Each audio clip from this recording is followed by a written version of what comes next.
welcome back to my YouTube channel. Senang banget hari ini akhirnya aku sudah bisa merecord lagi karena setelah kemarin aku mencari waktu yang tepat untuk merecord. Sorry kalau misalkan ini bakalan kedengeran karena di sebelah rumah aku lagi ada yang renovasi.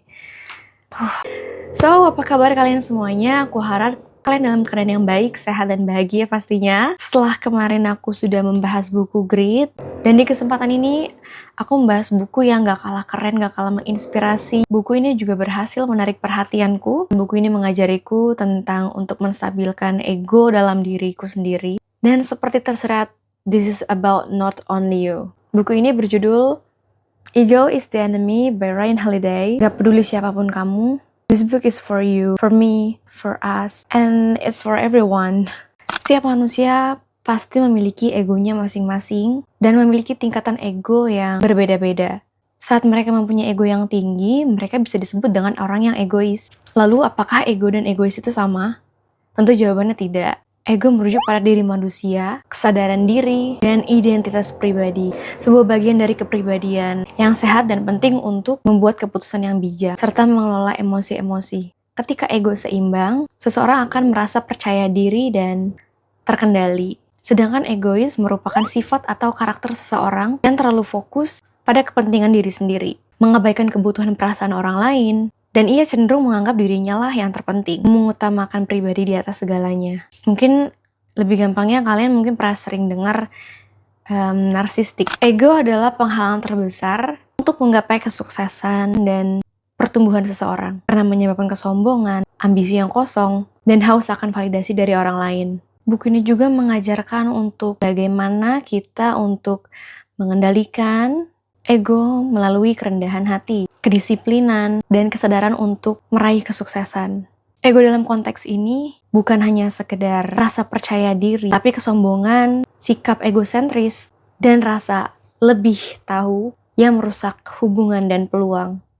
Secara sederhana, buku ini membantu kita untuk menjadi seseorang yang lebih rendah hati terhadap diri sendiri, rendah hati dalam menyampaikan aspirasi, bersyukur terhadap kesuksesan kita, cepat bangkit dalam kegagalan kita, dan ditulis dengan satu asumsi, yaitu ego Anda bukanlah kekuatan yang harus Anda puaskan pada setiap kesempatan. Ego dapat diatur, ego dapat diarahkan. Mungkin Anda masih muda dan penuh ambisi, mungkin Anda berhasil mendapatkan beberapa juta pertama Anda, mungkin Anda baru saja dipecat, mungkin Anda berada di titik terendah Anda, dimanapun dan apapun yang kamu lakukan dan kamu sedang jalani, musuh terbesar kamu telah hidup dalam diri kamu sendiri. How many would say they are not aware if what the ego? Mungkin kalian tidak pernah merasa, karena tidak ada satupun orang yang menyadari lalu mengatakan bahwa saya adalah orang yang ego. Mungkin kalian juga berpikir bahwa aku adalah orang yang seimbang.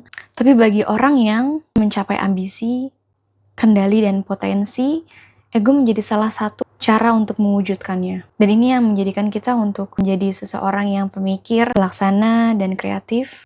Ego yang sering kita lihat dan kita rasakan dapat didefinisikan secara umum sebagai kepercayaan yang tidak sehat terhadap kepentingan diri sendiri.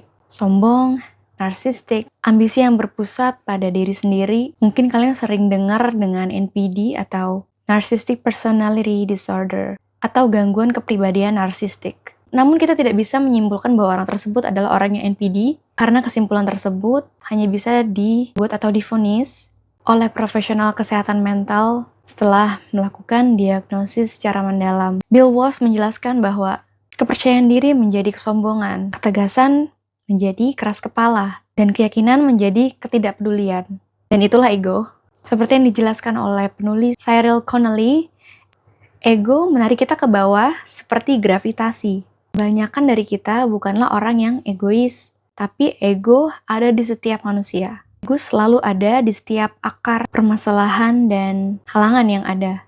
Mulai dari kenapa kita nggak mempunyai apa yang kita inginkan gitu, sampai pada kenapa di saat saya sudah mendapatkan atau memiliki kita ngerasa kayak nggak lebih baik juga. Kita seringkali menyalahkan orang lain di atas masalah yang sedang kita hadapi saat ini. Kata seperti filsuf Roma, Lucretius beberapa tahun yang lalu, ia berkata, dengan segala ambisi dan tujuan yang kita miliki besar atau kecil, ego akan selalu bersama kita pada perjalanan untuk mencapainya. tanpa perhitungan yang tepat akan kemampuan kita dan kemampuan orang lain. Apa yang kita miliki bukanlah kepercayaan diri, melainkan delusi. Kita sering menganggap diam adalah suatu kelemahan, namun pada kenyataannya, diam adalah kekuatan. Terutama dalam bagian awal setiap perjalanan, seperti yang diperingati oleh filsuf bernama Kierkegaard, sebuah gosip memperkirakan perkataan sebenarnya dan dengan mengucapkannya, apa yang masih dalam pikiran melemahkan aksi nyatanya. Dan itulah yang berbahaya dalam berbicara. Kita tidak suka memikirkan bahwa orang lain jauh lebih baik dari kita, atau pemikiran yang masih banyak yang harus dipelajari. Itu sebabnya meningkatkan kemampuan kita dengan cara belajar dari orang lain. Meningkatkan kemampuan kita dengan cara belajar dari orang lain adalah hal yang paling sulit. Namun kemampuan ini merupakan bagian dari keahlian. Berpura-pura menguasai suatu pengetahuan adalah sifat yang paling buruk dan paling berbahaya. Namun rajin mengukur diri sendiri adalah obatnya. Hal ini membuang ego yang menyombongkan kita, menghilangkan ketakutan yang membuat kita untuk meragukan diri sendiri, dan menyingkirkan setiap kemalasan yang mungkin membuat kita menjadi terlalu santai. Semua ini dimulai dengan menerima kenyataan bahwa orang lain mengetahui lebih banyak daripada kita, sehingga kita mendapatkan sesuatu dari mereka. Dan buku ini juga menekankan pentingnya mencari kebahagiaan dalam diri kamu sendiri, kontribusi kepada orang lain. Ryan juga mengungkapkan bahwa ego yang terkendali memungkinkan kita untuk mengalihkan fokus dari diri sendiri ke kepentingan yang lebih besar dan memberikan manfaat. Dan buku ini juga bisa membantu aku atau kita yang sudah membacanya mengerti tentang ego dan mau untuk belajar untuk mengendalikan ego sebelum ego dapat merusak segalanya, termasuk orang-orang yang kita cintai atau kita sayangi. Oke, aku rasa cukup sampai sini. Terima kasih kalian yang sudah meluangkan waktunya sampai di akhir video. Jika ada salah kata atau kurangnya informasi, kalian bisa DM aku melalui Instagram atau kalian bisa komen di bawah ya. Oke, terima kasih. Dadah!